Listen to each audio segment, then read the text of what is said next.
Joe Carbello, and he's going to lead us through and introduce our panel and get some engaging dialogue going. Thanks, Larry. Well, let's welcome the panel. First up, we got Mr. Bill Davidge from CarStar. Come on, Bill. We got Mark Roche from CSN and Andy Neufeld from Fix Auto.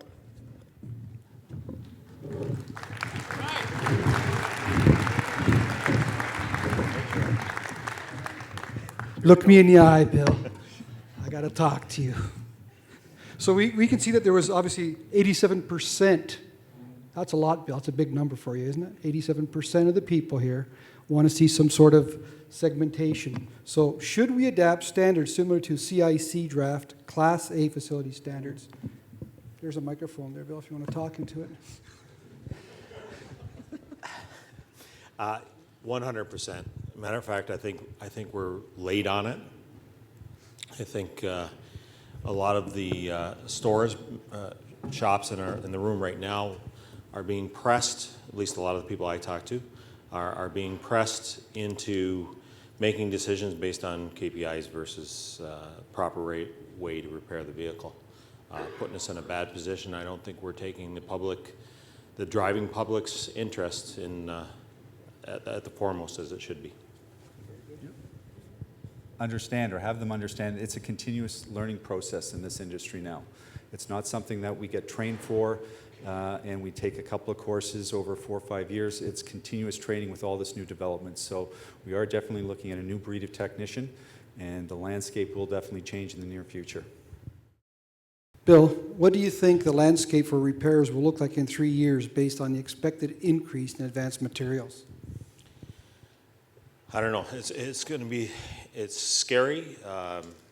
Again, on their investment side of things, they have to look now, and you have to make some very difficult choices. The return, the expense of the equipment, and the amount you need for different brands, meaning different labels, is going to be tough. So, budgeting for this, and again, the focus has to be on HR, maintaining your staff now, training them, and keeping them going forward. And to someone else's point on the future, we're not doing the training often enough. We're relying on our information from 10 years ago, and it's not working. It's going to be a lot of trouble for a lot of people if you haven't prepped for it. I'm definitely, again, can't disagree with any of that. I think in the next 3 years, it's going to be hard to say how much is going to change, really. Definitely more alloys and composites are coming in. At what rate, I guess time will tell. I don't think it's going to be as fast and furious as we suspect, but you never know. That being said, shops have to be getting prepared for it. It's not new technology. A lot of the shops and the industry in general is behind the times already. So investment into the shop, investment into the training, just changing the perception of the shop to get new staff interested in the industry and coming on board is another thing. And with the KPIs that we're held to, trying to make your cycle time and average severity and everything else and still be able to make a profit to reinvest in the business is going to be, I think that's going to be the tight part for the next 3 years. I'm of the opinion we have to do it rapidly. We've already have this technology out in the vehicles. It's already being circulated. People are driving these vehicles. So I think we all have to be transparent in this process. That's with repairers, OEs, and manufacturers. We have to work collaboratively and understand that these cars are already on the road, that we have a responsibility of repairing them properly. We have the consumer's safety in mind. So I believe the landscape will look considerably different in 3 years because we have to do it. Do you believe there is adequate understanding at the insurer claims staff level of the increased requirements to repair vehicles correctly, Andy? Well, I hope this morning's presentation opened some eyes. I don't know about the ongoing training from the insurance side to their appraisal staff and their image desk staff. I hope they're taking ongoing training. It's definitely not all on them. The industry in general needs more information, and again, the transparency from the OEs and everything else. But I do agree that if the shop has to have it, which obviously the shop has to have it, the insurers need to know it as well, and be prepared to pay for what is required to follow the manufacturer's specifications and recommendations. I believe that we've gotten to a point now in the industry that, again, I want to use the word collaboration or transparency. I see no issue with insurers sitting down with repair facilities and having this training done at the same time so we all understand what's required. We cannot really change what the manufacturer has specified. So I believe that we should all be training together so we're all on the same page. The transparency issue is a huge opportunity for us to work together. We understand there are costs involved in this, but I believe that we should be trained together so we all understand. So these conversations where we have on image decks, for example, or with appraisers at the shops, that we all understand this is what's required and should be done. I'm going to even stretch it a little bit further with regards to maybe possibly having our estimating software partners looking into having some type of information that's already on the estimating program. We heard Mike Anderson talk about the zero calibration from Toyota, and we're talking about large corporations, OEs and communication industry, where they can get together and they can provide this information for the insurers and for the shops. So the next little session here is to invite an esteemed panel to stage here to talk about some of these current topics. And it's not by accident that we've kind of tied things together here. Hopefully we're going to get the other side of the equation on some of these issues. So I would like to invite to the stage Mr. Tony Mamoni, Mr. Tony Sutera, and Luke Griest. Please join me up here. Obviously, with all this, the discussions that we've heard, one thing is for sure, there are no more sides. We're all on the same side. We need to work together. We need to understand each other. We need to understand what's going on. We're in a transition period. So obviously with regards to the KPIs, they need to be adjusted in consequence with what we're doing and how we're repairing these vehicles. Without getting into too much detail or analysis or anything like that, obviously we will transition and adapt to what is necessary. When we talk about OE recommendations and guidelines, the two words I think we need to retain is recommendation and guidelines, right? So if we look at our guidelines, they're a guide, right? But they usually point towards OE recommendations, right? We never say that we don't want to look at the OEM recommendation. From that point of view as well, in terms of OEM recommendations, I think we need to bring more clarity to what's a nice to have versus what's a must have, right?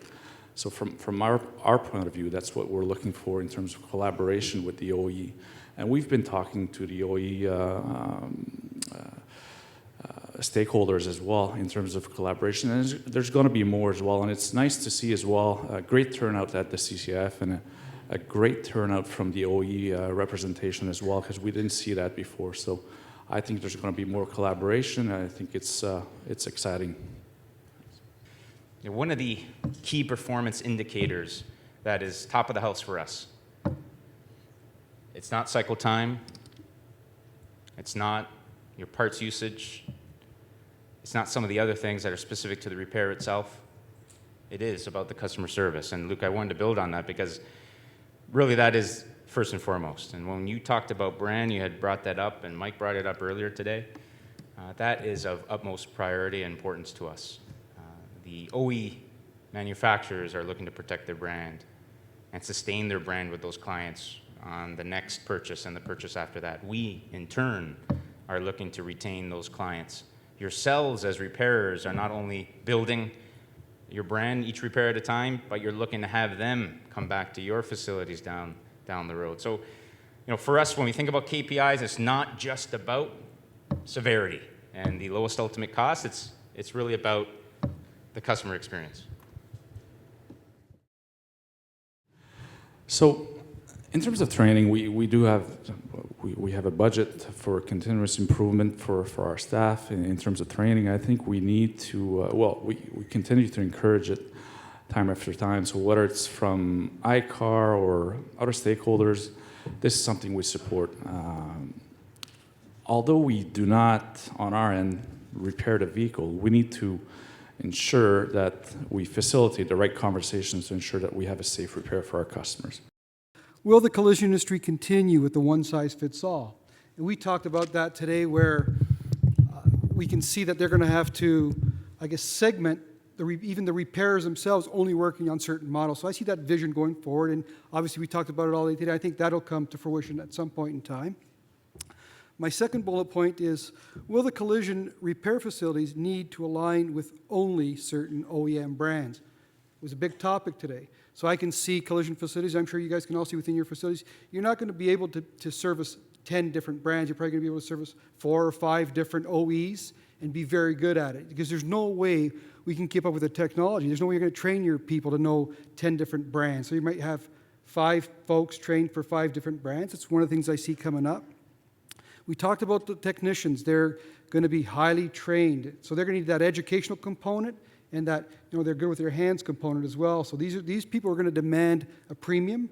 They're no different than a cardiologist. These are the people, you have to pay for that service. That service, for the insurers in the room, that service isn't going to be cheap. We're going to have to pay for it. It's simple as that. These people want to make a good living. They want to take their families on vacations. They want to have benefits. They want to do everything else everybody else does. And that's the only way to attract people into the industry, is to pay them for what they do. It's very highly complex, repairing vehicles today. Will technicians become specialists? That's that component of, we already have, our Audi folks and our Porsche folks and our BMW folks. They've kind of set that trend where they are specialists in only those brands. But I see that happening to Honda, Toyota, Ford. Every OE is going to make that repairing that vehicle complex, simply because of the materials they're using. A message to the insurers. I want them to come out to CCIF. I want the media that's here today to tell them how successful the meetings are. The collaboration that we have here as a group, I walk around, I see everybody shaking hands and smiling and talking to each other. So there'd be no reason not to attend. There'd be no reason not to come here and share your thoughts, your ideas. This is that learning together. Like we're all in the same game here. There's no reason why they shouldn't be here. So the media, the folks that are here writing in these magazines, make sure we shame those guys. They need to be here. Like, they need to be here as well. There's 4 of us here today, 5 insurers. We get along quite well. Look at how handsome those guys are. Holy smokes. So on the back here, I've got today, what did we accomplish today? Today, 3 insurers. We've got 3 there. With myself as 4 insurers. We've agreed that the KPIs are archaic.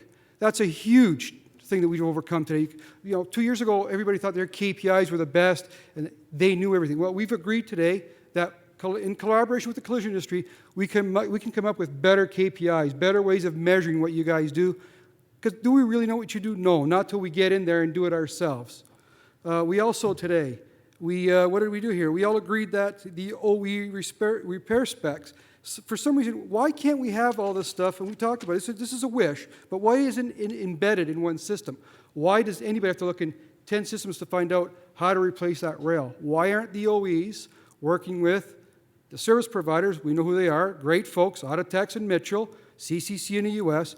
Why aren't those guys all working together? That would assure that your cars would be fixed right the first time, because nobody have to look anywhere else. Because when you're writing that estimate, it would be on there. The expense would be all accumulated in one package. But regardless, when you're writing that estimate, the data we need would be there, it would simplify the process for everyone. I'm encouraging that OEs, Autotex, Mitchell, you guys get together, get this figured out, because we can't keep driving work back into the collision industry, logging on to 10 different websites, 10 different subscriptions. It needs to be in one place. Do we agree with that? Yeah, very good, very good. And then I got this, the suppliers, and we're going to talk about, and I have a ton of respect, and the human side of me loves the fact that the OEs are here, and this is fantastic. Years ago, Larry, you get one or two out. I remember Bruce coming out. Remember Big Bruce? Now we've got tons of OEs. And what did Mike say this morning? I'm saying this with love. That's all, I'm just saying that the supply chain at the OE level, that needs to change. The OEs need to recognize you got skin in this game. You're impacting the very people that are keeping you guys alive, the shops that are ordering these components from you. You can't get them these parts. You're affecting their KPIs. You need to understand what not delivering that fender in time or not having that fender for 3 weeks, what that does to that whole value chain, what that does to that end user, which is a customer. I'm encouraging you guys to work together in that manner and make that happen. There's no reason why we need to wait 3-4 weeks for straightforward components and parts. So I think that needs to happen. I want to basically say here, it says here, mankind, human beings, we're very resilient. We can repair somebody's heart. We can put somebody on the moon. Surely to God, we can all get together and fix this thing. We've made tons of headway so far. Look at us. Look at this room. This is unbelievable. Like I said, we're all smiling. We're shaking hands. Nobody's fighting in here. This is awesome. What Larry was telling me about CIC, I'm thinking, oh my God, what's going to happen here? But we're an awesome group of human beings. I know we can get this done. It's just a matter of time, but we're going to make, I guess over the next 3 or 4 years, significant headway.